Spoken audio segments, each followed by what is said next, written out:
اکثر ہم کہتے ہیں نا فلائٹ مس ہو گئی, سفر پہ جانا تھا, معاملہ اس طرح بن نہیں سکا. یقین کریں آپ کی حفاظت پہلے ہی لکھی جا چکی ہوتی ہے, اس لیے وہ معاملہ پیش آتا ہے. لہٰذا کوئی فلائٹ کبھی چھوٹ جائے غم نہ کرے, کیونکہ اللہ کا کوئی کام حکمت سے خالی کبھی بھی نہیں ہوتا. اس کے ہر کام میں کوئی نہ کوئی حکمت ہمیشہ ہوتی ہے, ضرور ہوتی ہے. جب ہماری دعائیں کبھی پوری نہیں ہوتی اور ہم بہت ڈیسپریٹ ہوتے ہیں, ڈیسپریٹ ہو کر کوئی چیز اللہ سے بار بار مانگ رہے ہوتے ہیں اور ہم اس میں خیر نہیں مانگتے, ہم اس سوچ میں پڑ جاتے ہیں کہ اللہ ہماری دعائیں کیوں نہیں سن رہا, یہ کام تو اتنا چھوٹا سا ہے, اللہ تعالیٰ کے لیے تو کوئی پرابلم نہیں ہے, فوراً کام ہو سکتا ہے.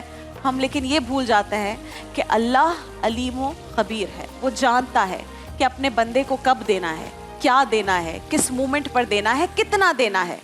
اللہ تعالیٰ ہماری دعاؤں کا جواب 3 خوبصورت طریقوں سے ناظرین کرام دیتا ہے. ہم نے علماء کرام سے یہی سنا ہے. اس کے نوازنے کا پہلا طریقہ یہ ہے کہ وہ ہاں کہہ دیتا ہے اور ہم جو کچھ مانگتے ہیں وہ ہمیں عطا کر دیتا ہے.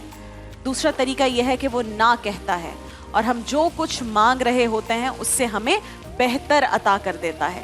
اور پھر تیسرا طریقہ یہ ہے کہ وہ کہتا ہے انتظار کرو کہ میں اس سے کہیں زیادہ بہتر شے تم کو عطا کروں گا جو تم مجھ سے مانگ رہے ہو. مولا علی کا قول ہے کہ اگر اللہ تمہاری کوئی دعا فوراً قبول فرما لیتا ہے تو وہ تمہارا یقین بڑھا رہا ہوتا ہے, اور اگر اللہ تمہاری دعا تاخیر سے قبول فرماتا ہے تو وہ تمہارا صبر بڑھا رہا ہوتا ہے. اور اگر تمہاری کوئی دعا پوری ہو ہی نہیں رہی تو سمجھ جاؤ کہ تمہارا رب تمہیں آزما رہا ہے. ہم اگر اپنی زندگی سے یہ اگر مگر نکال دیں تو یقین مانیے زندگی بہت آسان ہو جائے گی. یہ اگر مگر کاش چونکہ اس کی بہت کوئی اہمیت نہیں ہے.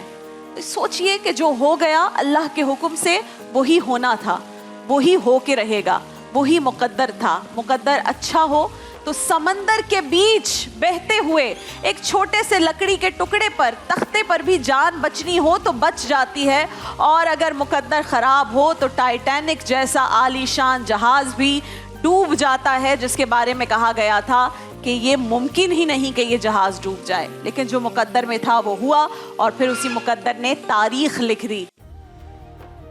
دیکھیے محفل رمضان لائیو ٹرانسمیشن روزانہ دوپہر 2 بجے سے صرف گرین انٹرٹینمنٹ پر.